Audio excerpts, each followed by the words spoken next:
Moto, and today is Friday.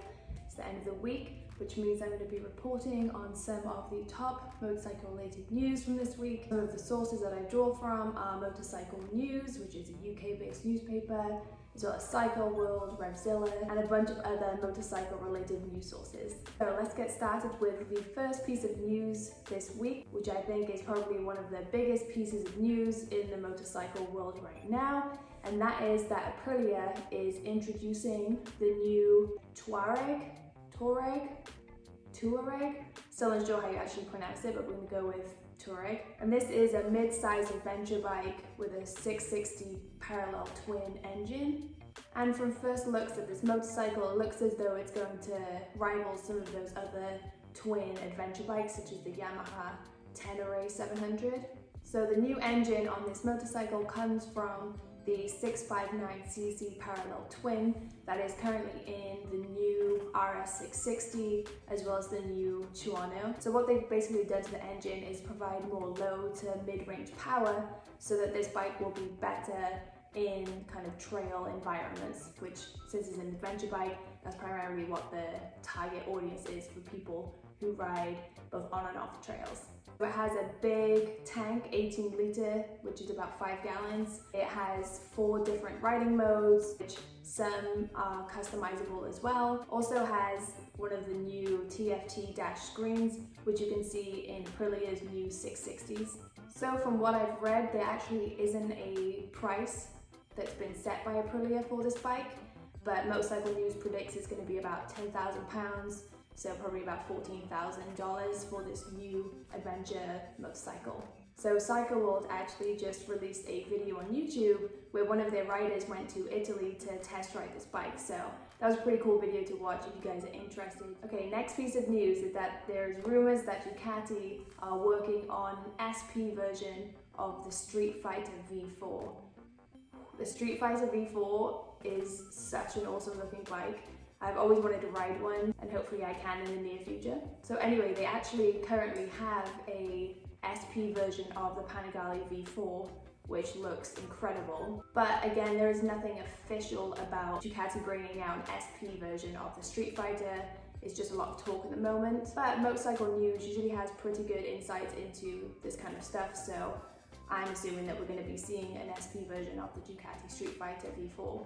So going off of the current SP version of the Panigale V4, on the Streetfighter V4 we might expect to see carbon fiber wheels, carbon fiber mudguards, a dry clutch conversion, upgraded brakes, and a really clean SP paint job. So most of these upgrades are to the chassis of the bike. It will look so cool if they bring out this SP version of the Streetfighter V4. And it is likely to be expensive. The current Panigale SP version is about £7,000, so roughly $10,000 more expensive than the original V4. So expect to pay a pretty penny for these types of upgrades if we see the SP version of the Streetfighter V4.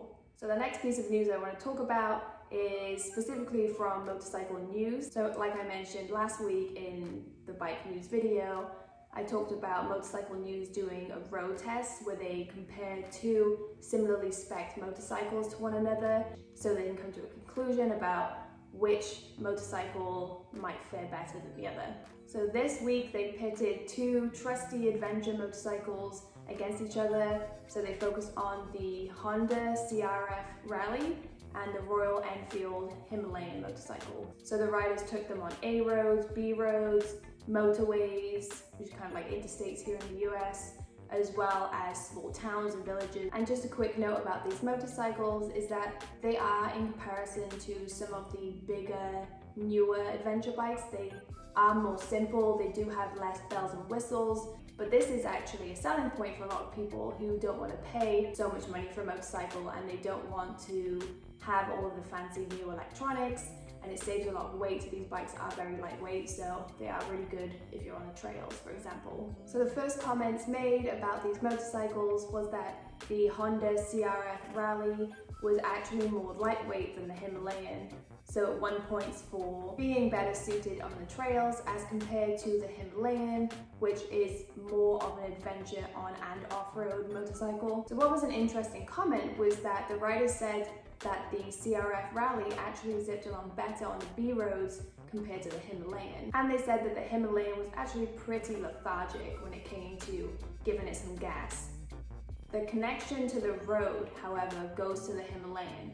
The rider said that the extra big knobbly tires that are on the CRF Rally made it a little less comfortable for the riders, especially in the corners, and it was a little less stable compared to the Himalayan, which has smoother tires. So that kind of took the corners better than the Honda. Other comments is that the brakes on the Himalayan were better than those on the Rally. Also, riders said that covering hundreds of miles on both of these bikes wasn't as horrifically painful as they thought it would have been. So my guess is that it wasn't really comfortable, but that it was durable to do 400 or 500 miles on both of these bikes.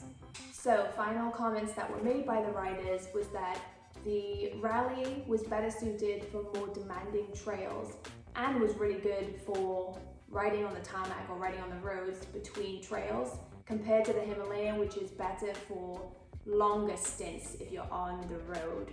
But that also fares well both on and off-road. So I guess it all comes down to what type of trails and roads that you're trying to ride on. But that's all I have time for today. I will mention one more piece of news, that BMW are unveiling the new R18 touring bikes. So they have the R18B, I think also known as the Bagger, also the R18 Transcontinental, and these both take on the core of the already existing BMW, but with additional comfort and better electronics. So if you want to know more about that, go and check those BMWs out. They look like awesome touring bikes. Okay, so that was just a few of the top motorcycle related news stories of this week. If there are any other types of news stories that you want to bring attention to, let me know in the comments. So if you want to continue getting updates about the top motorcycle related news stories of the week, please make sure to like this video, subscribe to my channel. But for now, I'll see you in the next one. Bye!